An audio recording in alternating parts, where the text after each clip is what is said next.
Queridos irmãos, sejam todos bem-vindos. Damos início a mais uma série desse canal. Uma das séries de conteúdo mais breve. Nós temos aqui as séries de conteúdo mais extenso, como as leituras do Sri Sri Ramakrishna Kathanamrita, dos Evangelhos Canônicos e do Bhagavad Purana, e outras que são resolvidas, digamos assim, em um número menor de capítulos. Esta série que iniciamos hoje faz parte desse segundo grupo das séries que vão ser que vão chegar ao fim, que vão ter o seu conteúdo completo em um número menor de capítulos. A série que vamos iniciar hoje é a leitura, contemplação, meditação, reflexão do Narada Bhakti Sutra, um tratado sobre Bhakti, sobre o caminho do amor e da devoção a Deus, atribuído ao grande santo, ao grande rishi, ao grande sábio Narada Muni. Eu vou falar um pouco aqui sobre Narada, sobre o conteúdo deste tratado, Narada Bhakti Sutra, sobre o caminho da devoção, evidentemente. Mas antes disso, eu gostaria de dizer que anteriormente eu já havia iniciado uma série com leitura dos sutras, dos 84 sutras do Narada Bhakti Sutra, mas eu não fiquei muito satisfeito com o resultado da série, por questões técnicas mesmo do vídeo.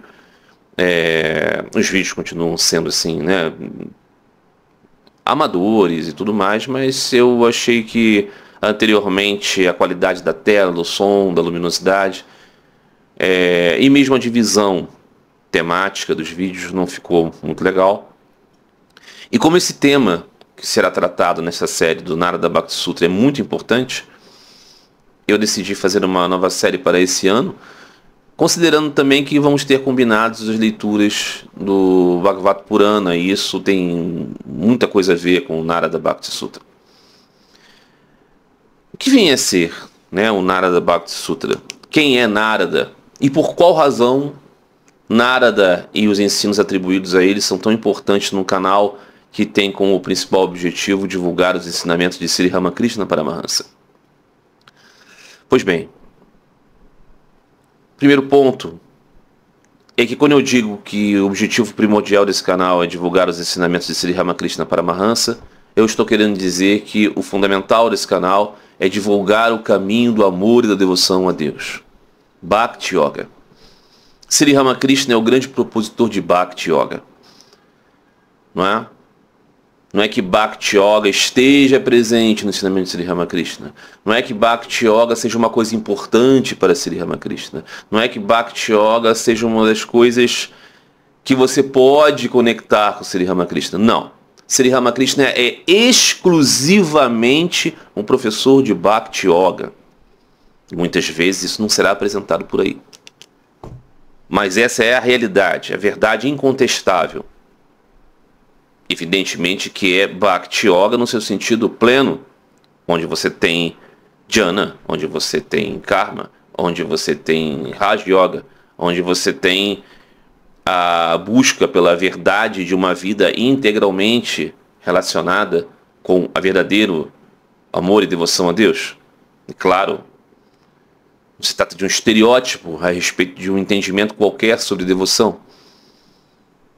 Uma confusão sobre religião, sobre ritualismo. Não se trata disso. Mas o coração da coisa toda é amor e devoção a Deus. Então Sri Ramakrishna é um propositor do caminho do amor e da devoção a Deus. E dizia Thakur, é sobretudo nesse tempo, nesta Kali Yuga, onde não existe uma extraordinária capacidade mental, onde não existe uma extraordinária capacidade física, onde não existe uma extraordinária capacidade de concentração para a maioria das jivas, em que o caminho centrado do amor e da devoção a Deus é essencial. É o caminho desta época, disse Sri Ramakrishna. E ele acrescentou, é Bhakti Yoga conforme ensinado por Narada Muni. Então aqui nós temos uma proposição muito clara da conexão do ensinamento de Sri Ramakrishna com o conteúdo atribuído aos ensinamentos, ao humor espiritual de Narada Muni. Então não é uma conexão exótica, alguma coisa que eu estou aqui inventando, tirando de minha vontade de correlacionar dois personagens que talvez eu tenha simpatia. Não. É que Sri Ramakrishna ensina. Qualquer lugar onde vai estar fiel aos ensinamentos de Sri Ramakrishna deveria ter uma sessão dedicada a estudar o Narada Bhakti Sutra. Não os livros de Shankara. Não. Os livros de Shankara não têm relação direta com o ensinamento de Sri Ramakrishna. Ao contrário, ele indicou que atrapalhava. Ele indicou que não servia para os devotos. Ele indicou que era uma pedra de tropeço para os caminhantes do caminho da devoção. Então, é muito estranho que em lugares relacionados com o nome de Sri Ramakrishna, tanta atenção se dê aos livros fundamentais da escola do Advaita Vedanta. Advaita Vedanta, a doutrina que Sri Ramakrishna disse, é uma doutrina confusa, é uma doutrina obscura. Não é para este tempo. O que não significa dizer que Sri Ramakrishna tenha desconsiderado a grandiosidade de Shankaracharya. Definitivamente ele não desconsiderou. Mas no que diz respeito ao ensinamento da perspectiva Advaita, do Advaita Vedanta, ele indicou que não era um adequado caminho. Então, a relação entre Sri Ramakrishna e um outro conteúdo para além dos seus ensinamentos nos faz buscar o Narada Bhakti Sutra. Não é? Ele falou sim de outras indicações. Sri Ramakrishna dizia, né? A prática espiritual, o caminho de Bhakti, não é a respeito de você ler tantos livros. Mas para aqueles que querem ler livros, ele indicou alguns livros. Como, por exemplo, a vida de Chaitanya Deva. Porque era muito devocional. E ele fez uma clara indicação a respeito do humor que deveria permear o entendimento de Bhakti. Bhakti conforme Narada. Muito bem. Então é por isso que temos essa série Narada Bhakti Sutra, num canal que está relacionado com Sri Ramakrishna. É coerência, é observação, fidelidade aos seus ditos, aos seus ensinamentos. Não é?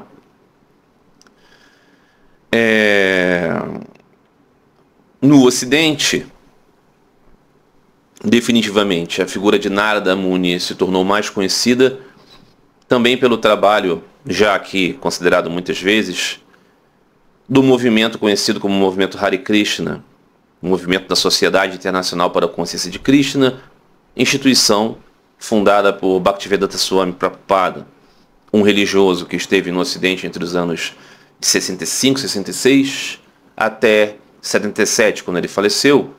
Ele implementou uma pregação do caminho de Bhakti Yoga segundo a escola do Gaudiya Vaishnavismo e segundo a interpretação mais particular ainda do seu guru e dele mesmo. Então, Bhaktivedanta Swami publicou muitos livros, dentre os quais estava o Narada Bhakti Sutra. Ele, a princípio, deu início a um comentário do Narada Bhakti Sutra, mas em algum momento ele achou que a tradução do Narada Bhakti Sutra era uma coisa um tanto quanto dispensável, pelo menos como prioridade, considerando que ele estava se dedicando a traduzir também os ensinamentos de Sri Chaitanya e outros livros. Então acabou que esse trabalho, Narada Bhakti Sutra, pela editora do movimento Hare Krishna, acabou sendo realizada a tradução e os comentários por discípulos do Swami Prabhupada. E existe aqui no Brasil uma tradução do Narada Bhakti Sutra pela editora da ISKCON, né, a BBT, e que tem, né, as características desse trabalho do movimento Hare Krishna. Às vezes uma certa inclinação, um certo viés de gravar muito a respeito de uma escola específica, né, muito sectário. Mas é o livro que temos, do Narada Bhakti Sutra, em nossa língua portuguesa e mesmo nas línguas ocidentais, né, o trabalho mais relevante. Swami Vivekananda também fez um comentário a respeito dos ditos do Narada Bhakti Sutra. Fez um comentário muito particular a respeito deles também. Também podemos dizer que é um trabalho conhecido, né? Na interpretação.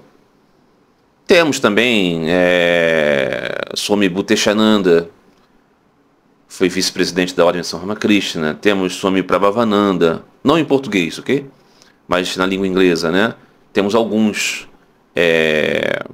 monges da Ordem de São Ramakrishna que fizeram traduções do Narada Bhakti Sutra. Mas, como a Ordem de São Ramakrishna, ela reduz, né, a divulgação dos textos devocionais em favor de uma abordagem Advaita, o que é estranho, o que é sem sentido nenhum, o que é distante de Sri Ramakrishna. Esses livros acabam sendo um pouco conhecidos, né? Então existe esse pouco caso, digamos assim, com uma obra tão importante, né? Mas nós temos acesso a esse texto, não é dos textos mais herméticos, não é das coisas mais difíceis de se encontrar. Então é por isso que esse trabalho pode ser feito com maior tranquilidade. O que eu vou procurar fazer aqui? Ler os ditos, os 84 aforismos, sutras, do Narada Bhakti Sutra com a lente do ensinamento de Sri Ramakrishna, não é? Então eu acho que isso vai nos ajudar. Quem foi Narada? Narada é uma personalidade espiritual relacionada aos Puranas. Ele aparece no Mahabharata, ele aparece no Srimad Bhagavatam, ele aparece em muitos textos, sempre como quem? Como o devoto eterno de Sri Vishnu. Narada alcançou a sua forma eterna pela sua última vida mortal como Jiva, na qual ele era filho, né, de uma mãe pobre, viúva, e ele desde cedo foi muito relacionado com servir aos devotos, servir aos sadhus, e ele é uma mãe muito piedosa, e ele aprendeu de muitos sadhus, de muitos yogis, o caminho para a busca de desenvolver amor e devoção a Deus, e quando a sua mãe faleceu, ele se lançou numa jornada de peregrinação em busca de encontrar caminhos para conhecer Deus, né? E ele foi instruído a meditar na forma de Vishnu no coração, e ele, depois de muitas austeridades, ele conseguiu ter um vislumbre do Senhor, de Hari, muito rapidamente. Conseguiu ter uma visão, e Hari disse para ele que aquilo seria apenas um pequeno vislumbre naquela vida, mas que ele teria naquele vislumbre o ânimo para seguir vivendo, e que após deixar o seu corpo ele sim passaria a ter convivência com o Senhor. Então ele, depois daquele vislumbre, passou vivendo com aquela sede, vivendo com aquela ânsia, vivendo com aquela lembrança, vivendo com aquela saudade. E definitivamente, embora isso tenha causado muito sofrimento, foi a maior bênção que um Jiva poderia receber. Ter anseio por Deus, ter saudade de Deus, ter algo para se lembrar. E após deixar o seu corpo físico, ele recebeu do Senhor um corpo eterno de devoto. Sri Ramakrishna trata desse tema, né, quando ele diz: nós não podemos ver Deus com os olhos da carne, mas para além dessa mente, para além desse corpo, nós podemos ver Deus. Com que olhos? Com os olhos de um corpo de amor. Deus nos dará um corpo de amor, um corpo eterno de devoto, para reciprocar com Ele, ter relacionamento com Deus. Um Deus pessoal que tem forma, uma forma divina, uma forma inconcebível. Mas que é forma, não é? Que definitivamente não é uma forma limitada, mas é um meio pelo qual as almas eternas podem se relacionar com Deus. Então isso está no ensinamento de Sri Ramakrishna. E está na vida descrita tradicionalmente de Narada Muni. Então Narada Muni, ele passou a ser um eterno pregador do amor e da devoção a Deus, neste e em outros mundos. Sempre identificado como aquele pregador com instrumentos musicais, né? Uma vina e um outro instrumento como se fosse um chocalho, na qual ele exorta a todos através de hinos, através de ensinamentos. Suas histórias são sempre relacionadas a situações um tanto quanto jocosas, um tanto quanto anedóticas, em que a sabedoria de Narada revela o amor de Deus, e muitas vezes Narada é o personagem desastrado em histórias onde o amor a Deus é mostrado, né? O valor dos devotos, das circunstâncias de vida, o poder ilusório de Maya, as questões do orgulho. Então, existem muitos temas, muitas historinhas, muitas narrativas em que a presença de Narada vem ressaltar esse aspecto do amor profundo a Deus como o sumo bono. Então, o Narada Bhakti Sutra, ele é uma sequência, né, de aforismos, 84 aforismos, né? A literatura de sutras, né? Ela tem essa característica como se fosse uma japamala, ok? Várias sementes, né, ligadas por um cordão, que vão dar sentido, né, a uma continuidade. Então os sutras são isso, né? As pequenas sentenças, né, às vezes enigmáticas e uma só separada das outras, mas que fazem sentido dentro de uma continuidade e que meio que exigem um comentário, né? Elas não são tão evidentes a ponto de, pelo comentário em si, né, não é uma prosa, não é um desenvolvimento de uma argumentação. É uma exposição de pontos cardeais, cruciais, em que vão levar, não é, a uma reflexão mais profunda a respeito de um determinado tema. E o tema aqui é o caminho do amor, Bhakti, né, sutras sobre devoção, conforme Narada está atribuído a ele. São 84 sutras, né? Então, o que nós vamos fazer aqui? Eu vou fazer uma seleção de 10 capítulos, onde esses 84 sutras vão ser ordenados. Vamos começar hoje com esse primeiro capítulo, que deve ser um pouco maior, porque eu fiz essa introdução. Porque, como vão ser, né, escolhidos, né, esses versos para cada um dos capítulos? De uma maneira que a gente possa perceber essa continuidade mais facilmente. É um trabalho difícil de fazer, tá? Quando cortar, né? E muitas vezes nós vamos ter que relembrar um pouquinho do último verso para poder ver o sentido nisso. Mas eu tenho certeza que vai ser muito útil. E, por fim, por qual razão, além de Sri Ramakrishna ter indicado, né, a Bhakti de Narada como a Bhakti ao qual ele ensina, a Bhakti que ele diz é a marca desse tempo? Porque muitas vezes isso não fica claro para quem observa esse canal, entender o papel central de Bhakti. Há alguns dias atrás, um amigo me perguntou, né? Poderíamos dizer que o que você acredita hoje em dia, Marcelo, é hinduísmo? E eu explicava para ele, né? Hinduísmo é um termo muito vasto, muito, né, vago, reúne muitas religiões diferentes, muitos conceitos diferentes. O que eu poderia dizer para você é que o que norteia a minha orientação atualmente é o caminho de Bhakti Yoga. E aí esse amigo perguntou, mas Bhakti Yoga é o quê? É uma forma de hinduísmo? Ou seja, ainda que estejamos aqui já há bastante tempo falando sobre essas coisas, né? Parece que muita gente não consegue ir a esses significados. Então, é um trabalho de apresentação conceitual importante. Falar a respeito de Bhakti, assim, muito detalhadamente, né? Então, como eu sempre digo, esses vídeos estão destinados a um público muito especial. Eu não sei quem são as pessoas a qual esse conteúdo é destinado, e eu confio tudo na misericórdia de Deus, para que eu possa oferecer alguma coisa decente e para que as pessoas destinadas a esse trabalho sejam beneficiadas. Tá bom? Então vamos começar com essa primeira fornada de ditos do Narada Bhakti Sutra, não é? cada um dos vídeos teremos esse agrupamento de ditos. Hoje, meus amigos, nós vamos dos sutras 1 até o 5, tá bom?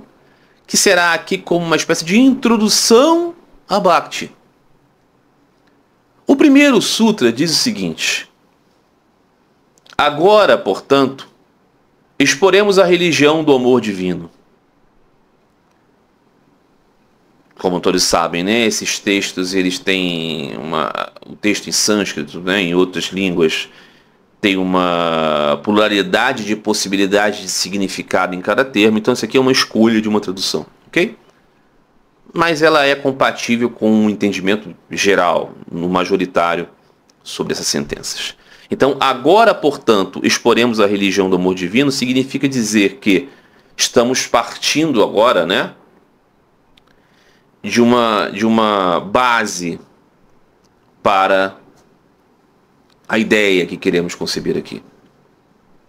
Agora, portanto, né? Alguém pode perguntar, mas o que estávamos falando antes para ser agora, portanto? Não, o ponto aqui é, a partir daqui, o que vamos tratar é Bhakti. E o que é Bhakti? A religião do amor divino, do amor a Deus.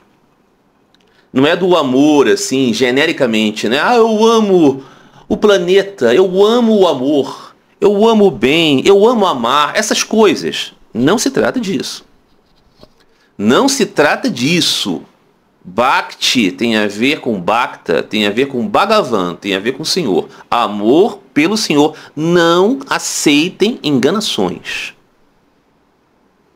Bhakti não é o cultivo de posições amorosas, não. É um direcionamento ao amor ao Ser Supremo. Então, ele vai aqui explicar isso no segundo sutra.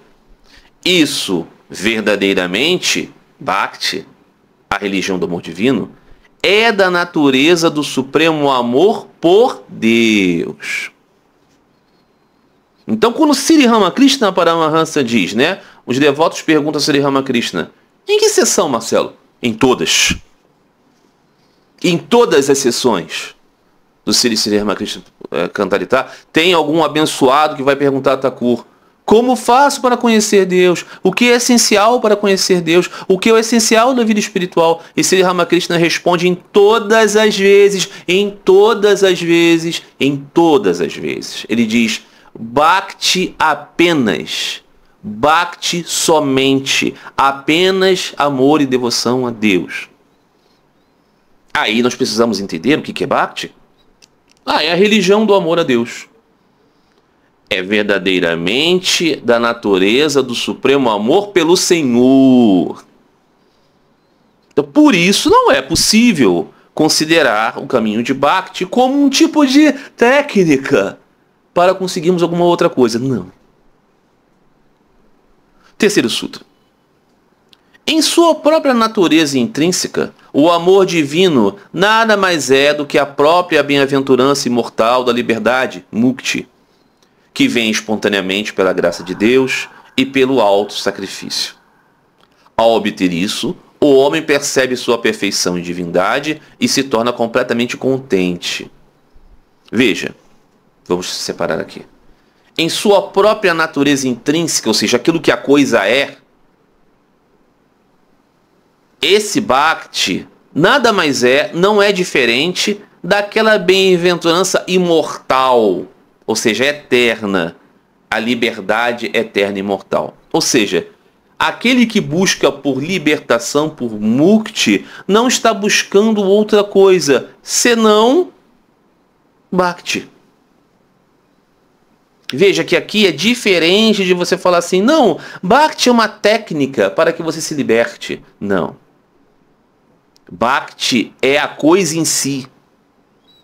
Bhakti é a própria libertação. Por quê? Porque nós somos destinados a amar o Senhor Supremo. Não é? Então, o mukti, a liberdade, vem espontaneamente. Por quê? Pelo quê? Pela graça de Deus e pelo auto sacrifício. Ou seja, A tal liberdade buscada por muitos, pelos jnanis, pelos yogis, é uma manifestação da conquista do amor pelo Senhor. E é por isso que essa tal libertação, ela vem como uma graça do Senhor Supremo. Não é? Quando então ele obtém isso, obtém o quê? Bhakti. O homem percebe sua perfeição e divindade e se torna completamente contente. Por quê? Porque ele se percebe parte do Senhor. Veja, não é que ele alcança uma consciência da sua natureza espiritual porque ele trabalhou muito Bhakti para alcançar Jnana, para então perceber que eu sou aquilo. Não.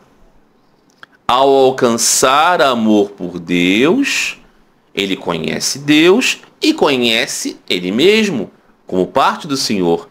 E nisso, ele se torna completamente satisfeito. Que é uma das consequências de você ser livre, ok? Você já está tranquilo. Ao atingir isso, o homem não tem mais desejos por nada. Ele está livre de tristeza e ódio. Ele não se alegra com nada, ele não se esforça para promover o interesse próprio. Então vamos lá. A religião do amor, Bhakti, é o amor pelo Senhor. Esse amor pelo Senhor, uma vez alcançado, ele é a própria libertação. Pois aquele que ama a Deus se descobriu parte de Deus, do perfeito, do imaculado, do eterno. E nisso ele está completamente deleitado e satisfeito, não por si mesmo, mas porque reconhece a graça do Senhor de permitir saber que ele é parte. Então, quando a Jiva alcança esse amor por Deus, ele não tem desejo por mais nada. Ah, não come? Ah, mas ele não tem mais relações sexuais? Ele não bebe água? Não, não é isso. É que o seu anseio, a sua ânsia, a sua busca já foi saciada. Ele está livre de tristeza e ódio. Tristeza e ódio são características da vida no mundo. Não é? Nós odiamos os vilões da humanidade, os atos vilanescos. Nós temos tristeza pelas catástrofes que acontecem, com pessoas queridas sofrendo, não é? Sem ir no mais rebaixado de quando o nosso time de futebol não vai bem, ok? Nós temos tristezas e ódio. Ele não se alegra com nada.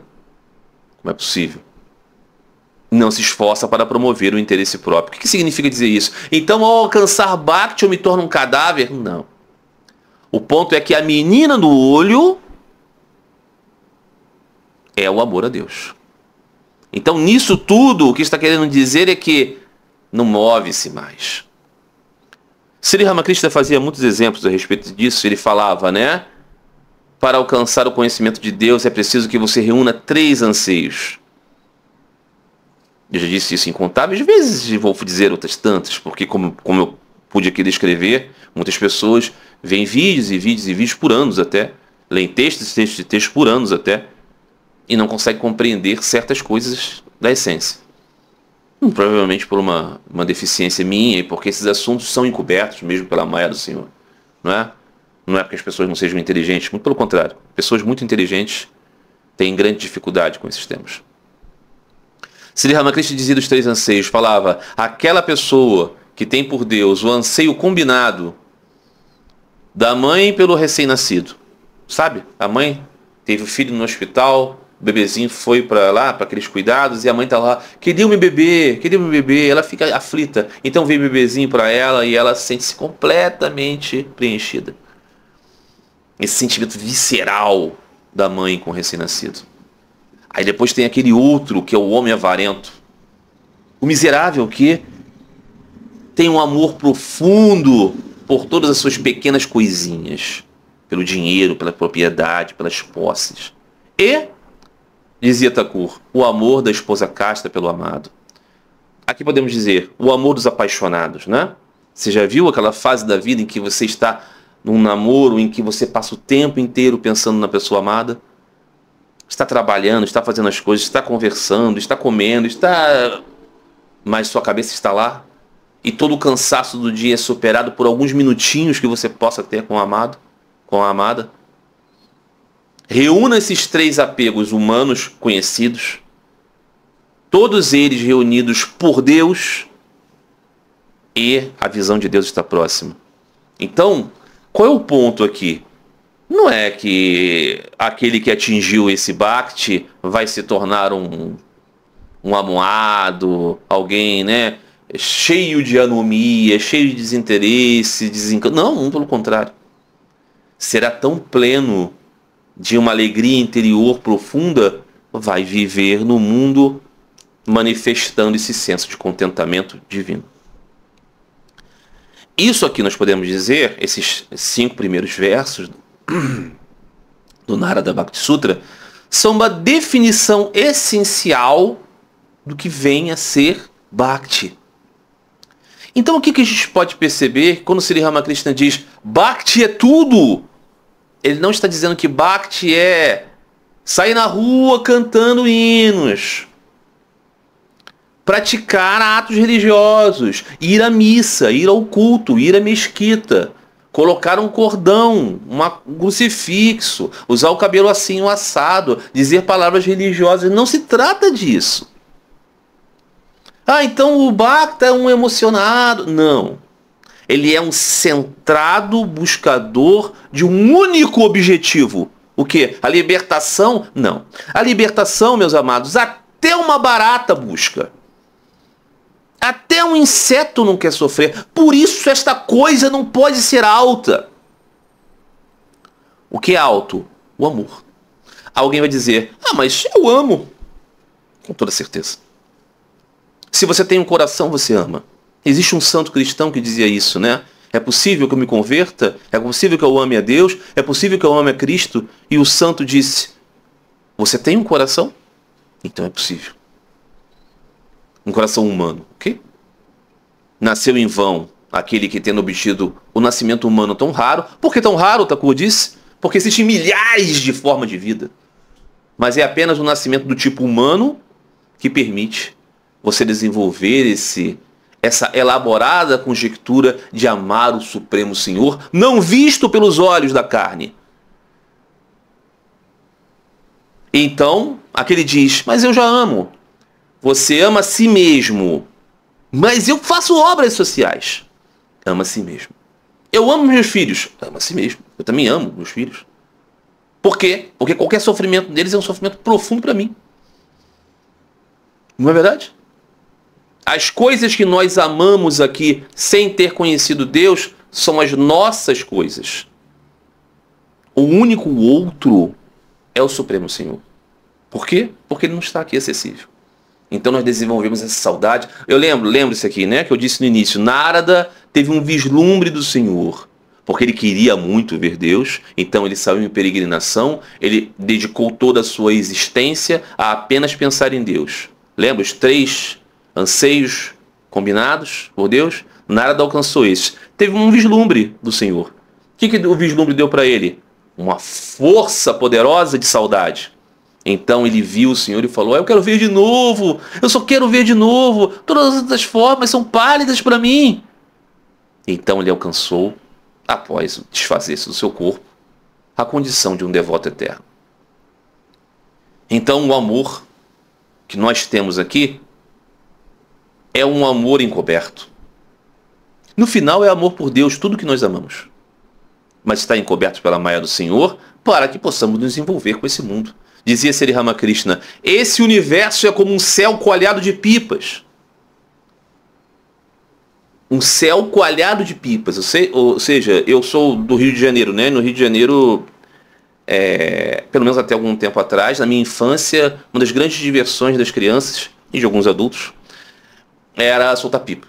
E você olhava o céu assim, ele estava repleto de pipas às vezes. Nos dias muito quentes, né? Ou seja, 360 dias do ano no Rio de Janeiro. Um céu cheio de pipas. E aí diz Thakur, 2 ou 3 são estancadas. E aí a mãe bate palma. mas o resto continua. Isso significa dizer o quê? Este mundo é este jogo na qual temos tantas e tantas e tantas divas envolvidas com as coisinhas do mundo, a democracia, o patriotismo, o direito das minorias, as questões, as guerras, essas coisas. E as pessoas estão tão envolvidas. E dizem, né? Porque nós somos práticos, nós somos realistas. E estão todos nesse céu colhado de pipas. 2 ou 3 conseguem se destacar disso e conseguem pensar apenas no Senhor. A mãe aplaude esses movimentos, mas o jogo continua. Ela aplaude porque esse é o gol, ok? O gol é especial porque tem goleiro, tem o impedimento, tem a dificuldade de fazer, tem a trave, não é verdade? Por isso que ele é tão especial, porque ele acontece com mais raridade.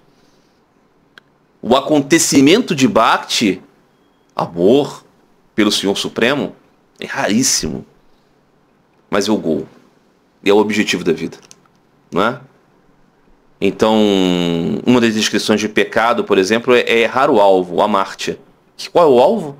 Alcançar amor pelo Supremo. Então, meus amigos, quando falamos de Bhakti, estamos falando disso. Esse canal é dedicado ao caminho de Bhakti, conforme ensinado por Sri Ramakrishna. E estamos aqui observando as orientações de Thakur, lendo o Narada Bhakti Sutra, porque ele, Sri Ramakrishna, disse: o caminho para esta época é Bhakti, e Bhakti conforme Narada. Esse foi o primeiro capítulo dessa série. Eu espero que fique legal, eu espero que seja o suficientemente claro para que as pessoas entendam, se entusiasmem e acompanhem e busquem praticar. Tá bom, meus amigos? Então esse foi o primeiro capítulo. Na próxima semana, sempre às quintas-feiras, se Deus permitir, quando for possível, será postado um vídeo dessa série. Devemos ter 10. E a série, depois de postada, ficará aqui, para que as pessoas consultem sempre. Aqueles que gostaram, compartilhe com os amigos. Aqueles que quiserem fazer questões sobre esses tópicos, sobre qualquer coisa, comentem também nessa postagem. Entrem em contato comigo através do WhatsApp, do Facebook e por e-mail. E nós vamos conversando. Tá bom? Um grande abraço a todos vocês. Até a próxima. Fiquem todos em paz. Fiquem todos com Deus.